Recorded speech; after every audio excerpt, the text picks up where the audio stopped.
In 1867, Mark Twain toured the land of Israel, known back then as Palestine. Here's how he described it: a desolate country whose soil is rich enough, but is given over wholly to weeds, a silent, mournful expanse. There was hardly a tree or a shrub anywhere. Palestine sits in sackcloth and ashes, desolate and unlovely.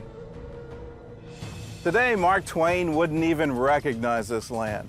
Out of rocky soil, out of swamps, and even out of deserts, Israelis have created gardens, vineyards, and farms with some of the most innovative techniques in the world.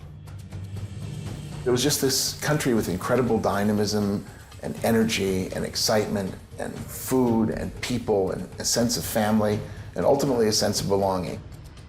It's been said that the modern state of Israel was born on the kibbutz.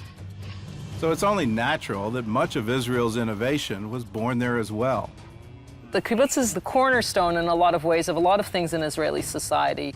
People came back wanting to create a collective and an equal society. And these kibbutzim became a very, very effective way to defend the land, to start getting young people engaged in agriculture. Remember, Jews were forbidden in most countries of the world to actually own land or to work the land. Jews couldn't be farmers. To all of a sudden see a generation of Jews farming the land in a collective environment, it was incredible. Before Israel even became a state, Jews by the thousands came to live there on communal farms. But when they arrived in the Promised Land, it wasn't exactly flowing with milk and honey. The coastal plains were swampy, the Galilee and the Judean hills were rocky, and the southern half of the country was mostly desert. Since the people of Israel left our homeland 2,000 years ago, the area was mismanaged. So we want to preserve and rehabilitate this holy land. The early Jewish settlers faced a number of obstacles, from bad soil to Bedouin raiders, but they faced an even bigger enemy that threatened to destroy the Jewish state before it began. In the early decades of the 20th century, Israel was a breeding ground for mosquitoes carrying malaria. They overtook the coastal plains and the Jordan Valley, the only land available for Jews to buy since the local Arabs had decided it was uninhabitable. In 1920, more than a third of all Jewish residents of Palestine had malaria. So with no other choice, they went to work. They drained the swamps and sprayed the land and changed the flow of water in irrigation canals to interrupt the mosquitoes' breeding. They were so successful that a commission from the League of Nations visited Palestine to learn what they did. Less than 20 years after Israel's statehood, the country was officially malaria-free. Once the threat of malaria was gone, Jewish settlers were free to focus on making the desert bloom. In the coastal plains, citrus groves replaced the swamps.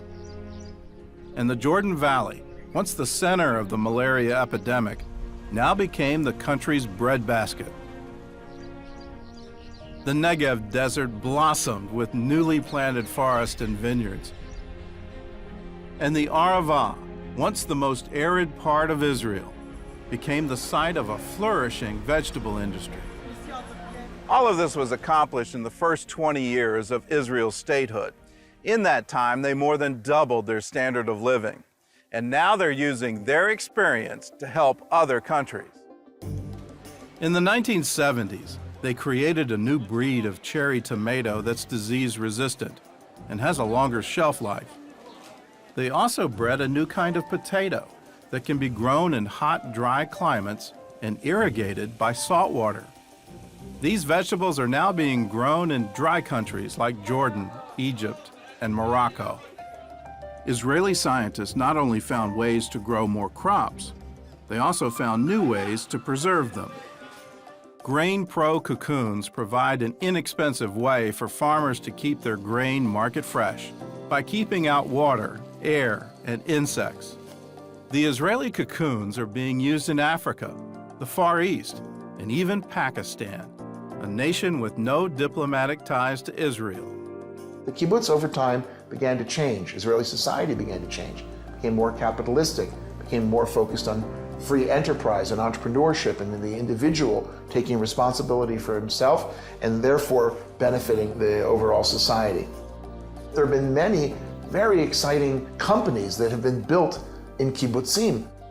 One of those companies is now doing business around the world.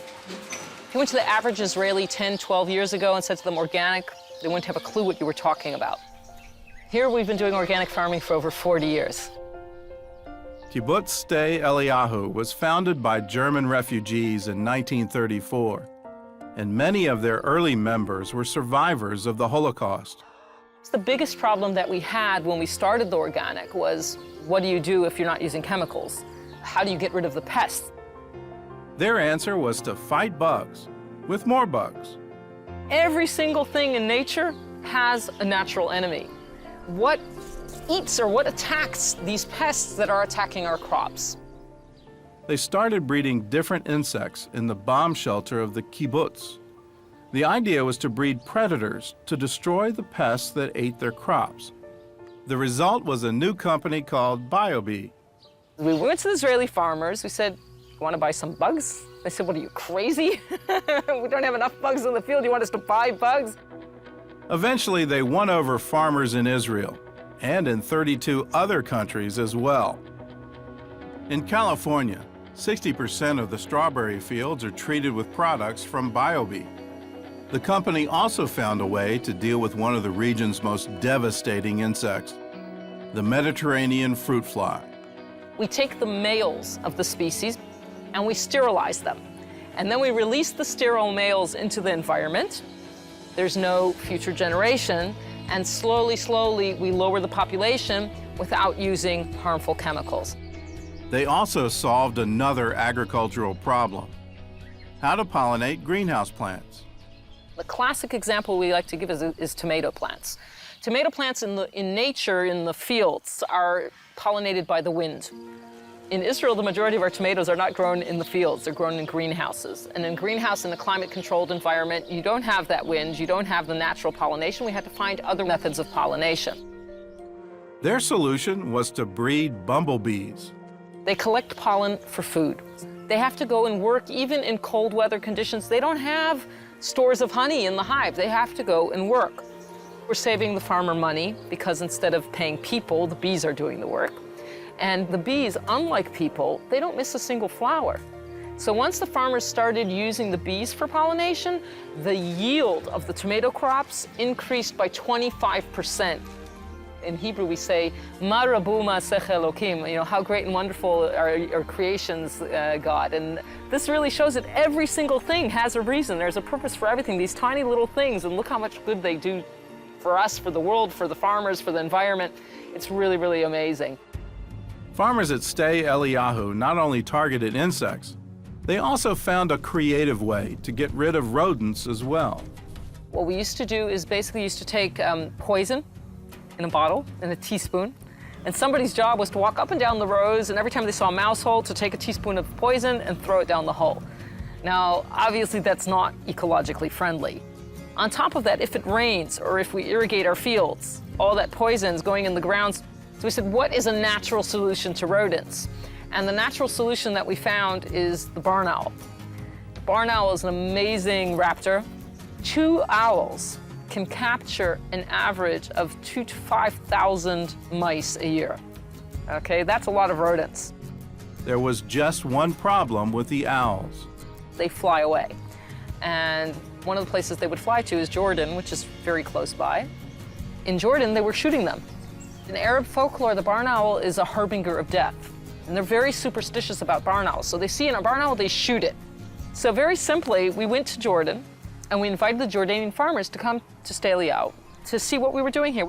This was over 20 years ago. And today we have over 2,600 nesting boxes across the country. The numbers keep growing. But also it's become a wonderful program of regional cooperation, also with Jordan, also with the Palestinian Authority. This has been amazing, amazing success story. We tell the people it's not the dove bringing peace anymore to the Middle East, it's the barn owl. We're a light unto the nations, we're supposed to be anyways. If we want to really save the environment, if we really want to help the world, then we can't keep these things to ourselves. We have to share these things. We have to share this knowledge. And I think by helping others, we're helping ourselves as well.